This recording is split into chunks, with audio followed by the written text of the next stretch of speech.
Chairman, I do have a couple of comments, and then there's one area here that I'd like to clear up, and I do have a question for the panel. But I guess I found this extraordinarily helpful. I agree with Mr. Brady that we had interesting perspectives offered, but it seems to me that we are in a situation now where we are watching the evolution of the Chinese economy, increasing sophistication of what it is producing, undercutting a wide array of activities here that are important to this country, and the inappropriate, probably illegal, currency manipulation is undercutting efforts across the board. I come from a very trade-dependent region. The largest employer is Intel. We don't consume all those little computer chips in our community. It's part of international commerce. A great deal of product moves through our ports. We have a number of companies that have complicated international relationships. And I have been supportive of rules of the game that everybody plays by. That's why I voted for some of these provisions in the past. It was with the expectation that we would use the rules of the trade with WTO, that our trade representative would be pursuing aggressively representation of United States interests. And I deeply am concerned that we have not been as aggressive, apropos some of the comments from some of our people at the table. I've decided to co-sponsor 2378 because I think we need to send a signal that we need to boost the energy and enthusiasm of the administration going forward with all the tools that are available to them. I do believe that there is going to be some pain and dislocation. An economy is always changing.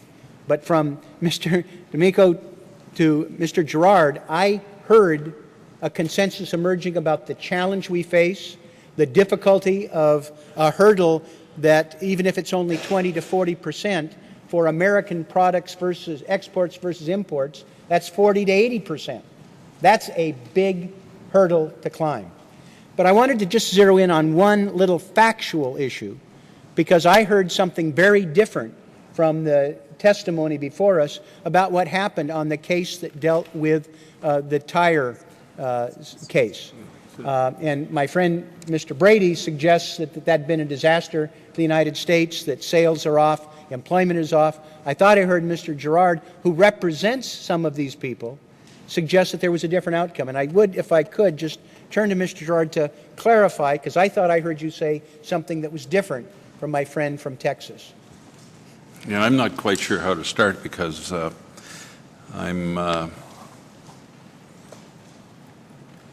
find Mr. Brady's comments insulting because we represent those workers, and maybe you're just trying to provoke us. I'm not sure. I don't know how you can be so misinformed. Every one of our tire facilities has recalled people. They're investing. In Goodyear, we put on a whole another shift of 400 people. In Findlay, Ohio, they're investing, and people have been recalled. People's hours are up, and it's not just because we've got an economic recovery. It's actually because we've been able to stem the inflow of those cheap tires, and that has reverberated through the system. And then I want to come to another point that was raised by Mr. Shapiro. We filed a 301 petition last week. We filed that 301 petition with 5,800 pages of evidence showing where China cheats, not just on its currency, but on 5 other key areas. And if this committee doesn't act on currency at the minimum at this point in time, let me give you some hard facts. China, as of today, controls 35% of the world's solar panel production.